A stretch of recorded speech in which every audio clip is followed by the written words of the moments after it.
Welcome anyone to my YouTube channel. This is Everett, aka Two Beasts to Kill You, aka the Beast with the Least. And for this video, I'm going to be talking about Pokemon and why I love the series, even still to this day, which obviously we'll get into later. But before that, let's hit that intro.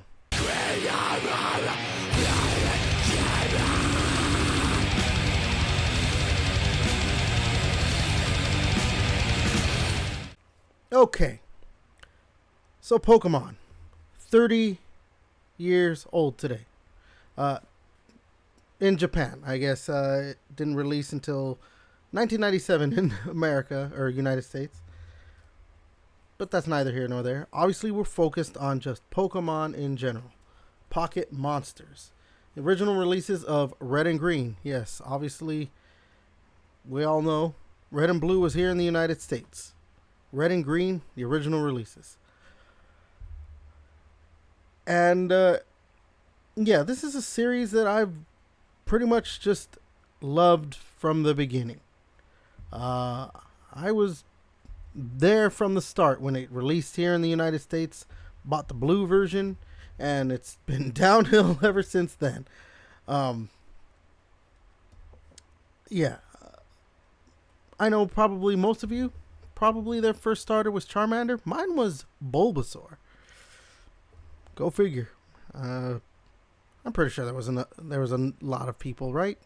I couldn't have been in that much of a minority for Bulbasaur, but yeah. But yeah, obviously we all know what Pokemon is. It's kind of baby's first RPG. Although those first games were pretty difficult. They've obviously gotten a lot easier back then, or since then. But I don't think difficulty was ever meant to be a thing with these games. It's about the world that you're traveling through and collecting the creatures and getting stronger and becoming the greatest trainer of all, right? Gotta catch them all as well if you want to do that, which these were, as far as I can tell, the first games that really were, they're split into two, and you need both if you want to get all of them, if you want to get every creature.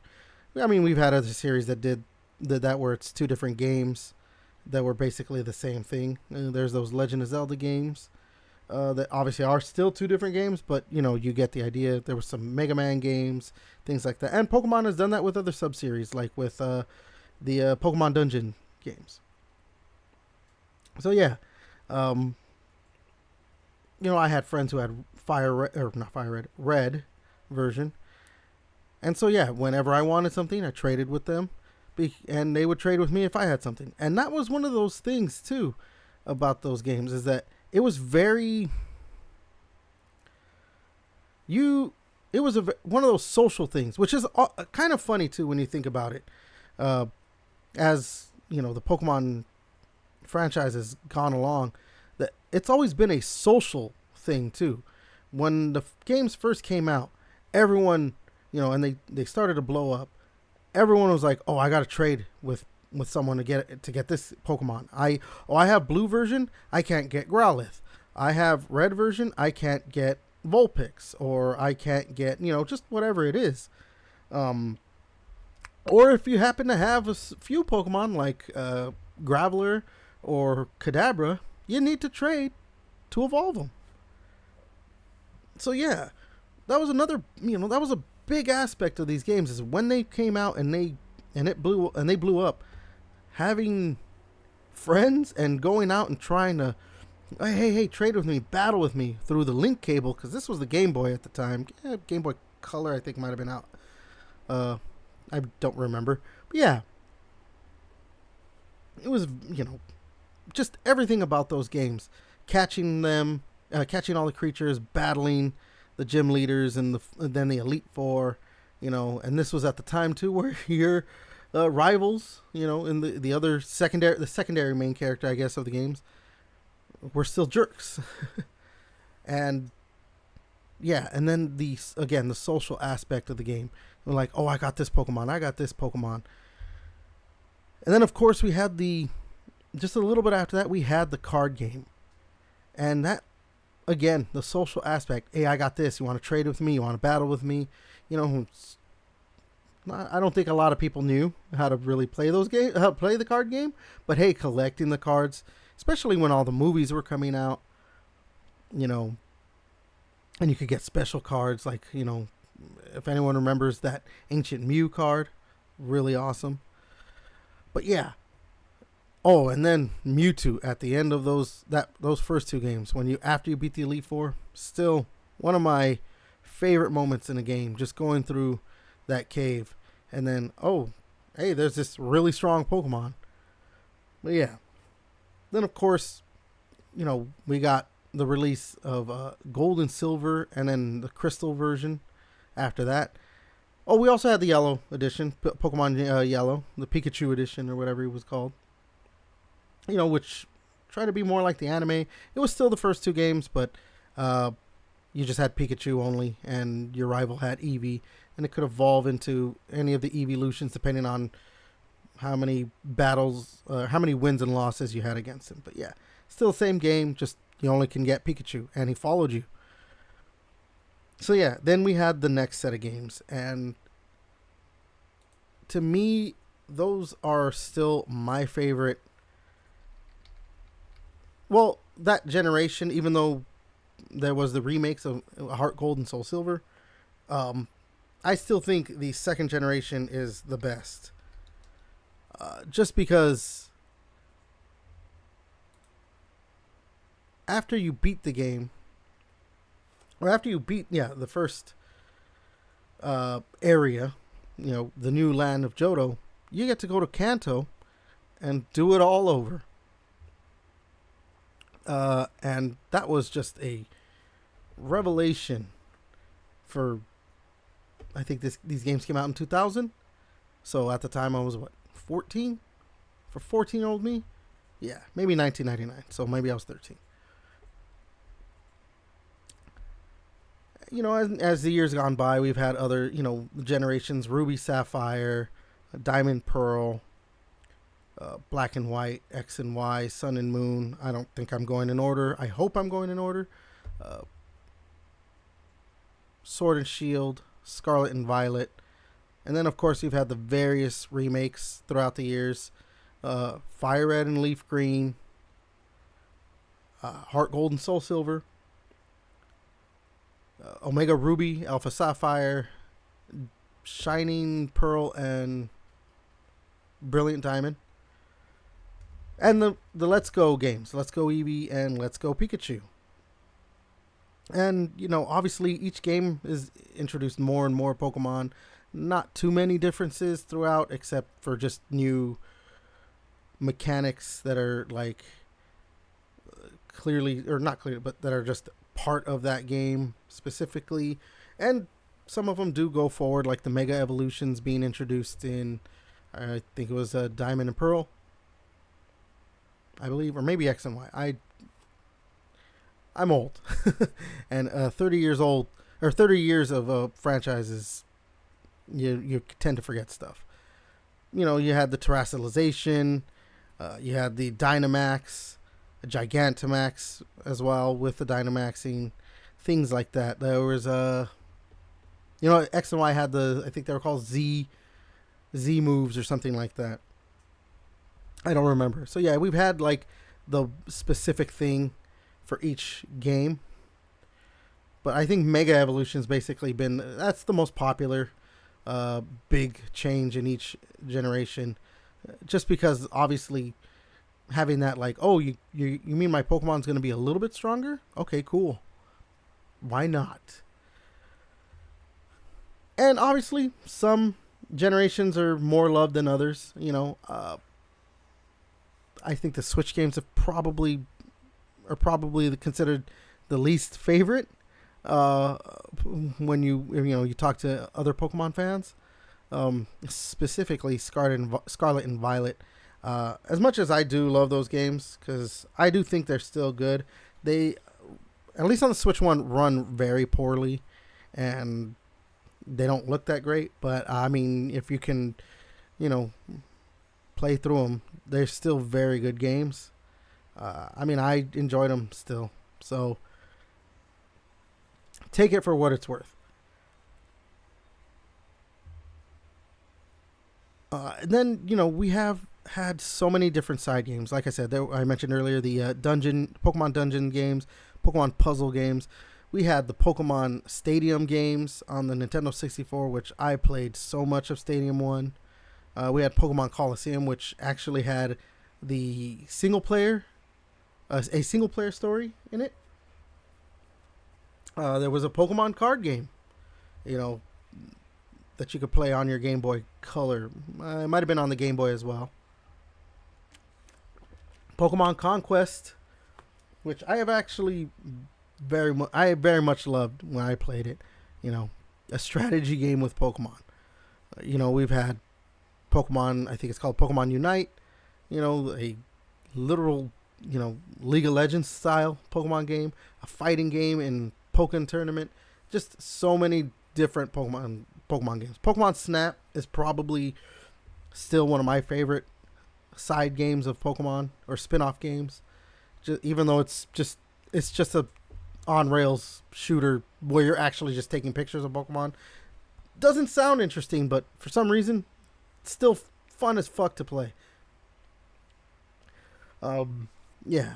And then we've had the Legends games. There was Pokemon Legends Arceus, which took the Pokemon games in a direction that you clearly were seeing they wanted to experiment with. Like, okay, let's do a more open worldy thing.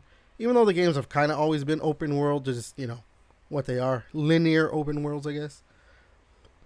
But they wanted to do that and try to change, here's all the Pokemon, they're visible, you can avoid them, things like that. Let's really try to, your Pokemon is out and you're seeing yourself and then you tell it what to do. And it's still turn-based, but it feels different than the normal battle system that we're so used to. Then we have Legend ZA, which is the latest release in the series, which isn't a mainline game, but kind of also a mainline game. I don't know if they really do consider it that, but it is, the latest release. And although I am disappointed in it, I think it's a letdown. The battle system that they have in that, I hope, is something they keep across. Again, I think in the Legends game specifically, looks like they want to try and experiment and do something different with the series and try to be like, okay, let's try this, let's do this, let's try new things. And the battle system, where it's a little bit more, it's not turn-based, it's you still give them an attack, tell them to do an attack, but now they just attack you while you're waiting to choose your attack. And not only that, instead of the power points, your Pokemon's moves are on a timer, so you never have to worry about that. It also introduced different elements to the battle with, like, if your Pokemon is going to do a move like tackle, they have to actually walk up to the Pokemon and attack them. But if they do like Ice Beam, then they can stay back. So then you get stuff like poison spikes, I think it's or toxic spikes. I don't remember the move that you can actually avoid if you have Pokemon that just can stay back and attack.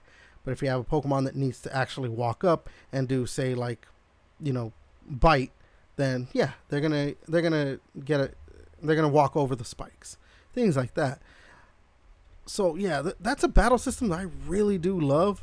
The rest of that game just kind of a disappointment.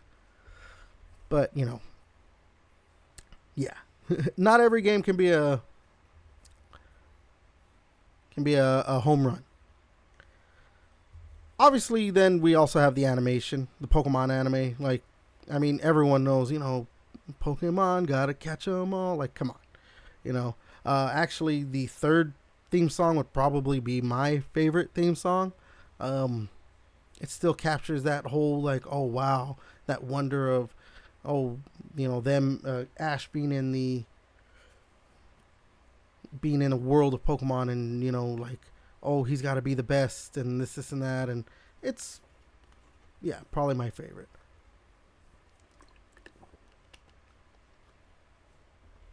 I did fall off obviously after a while.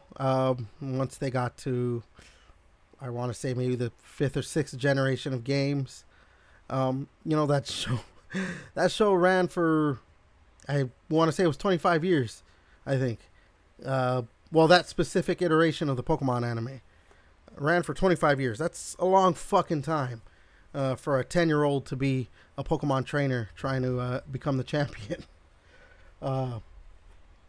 So yeah, after a while, it was, I'm glad they ended it with him finally, but it makes sense, obviously. If he becomes the champion, the Pokemon champion, you kind of just can't continue after that. It's like, okay, he's going to do another tournament after that and go get more badges.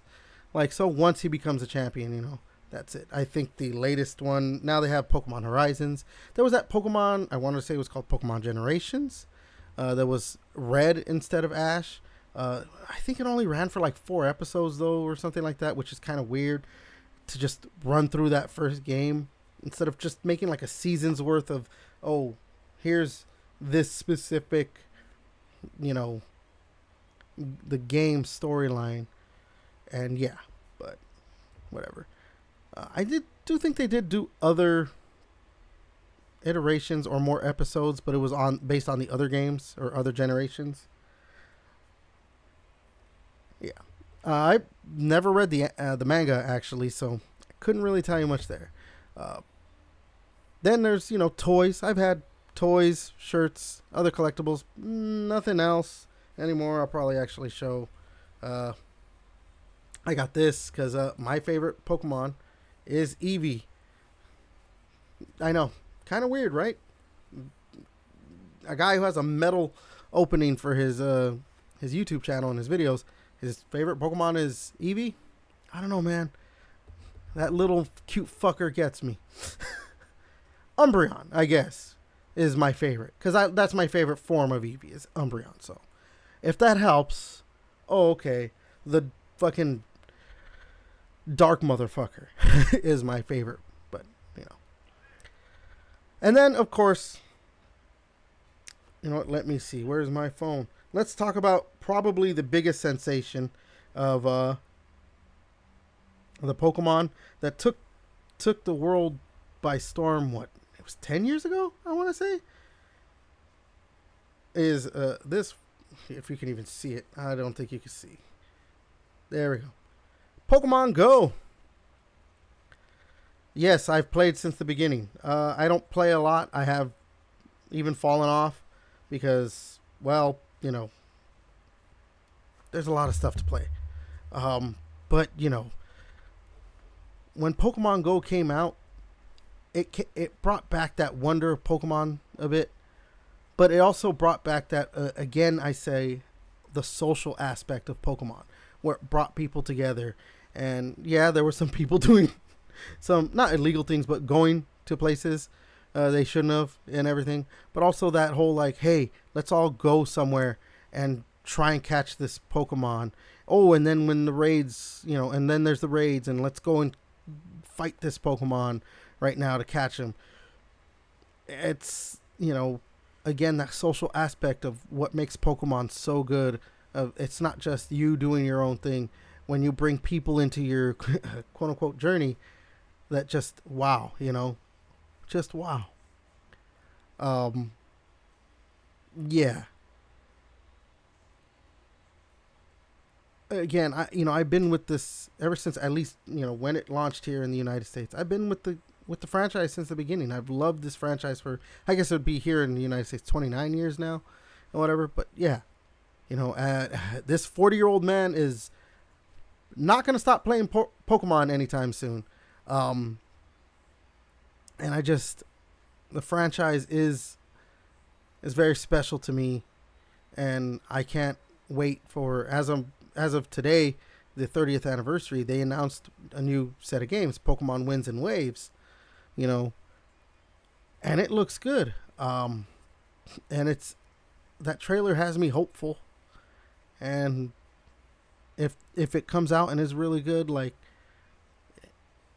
Pokemon is, is just proving that it's got the staying power of something like, you know, a Spider-Man or a Batman or whatever. I mean, it is the highest grossing media franchise of all time for a reason. So, which is why people get disappointed. And I've been disappointed with, like, Legends ZA and Scarlet and Violet, being the way they were or running the way they were, because the Pokemon company's got a lot of money. So, hey, put some of that into your games. But it does look like they're kind of doing that with Winds and Waves. So the future looks bright enough. And I'm very excited about those games. And again, this 40-year-old guy is going to be playing Pokemon probably till the day I drop. I might be an 80-year-old guy still playing those fucking games. But hey. All right.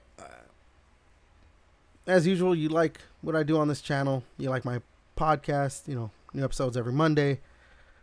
Go live on Sundays at 8:30 p.m. Pacific. Like, comment, subscribe, share, all that good stuff. Do the things. All right. But until next time, I'll catch you later.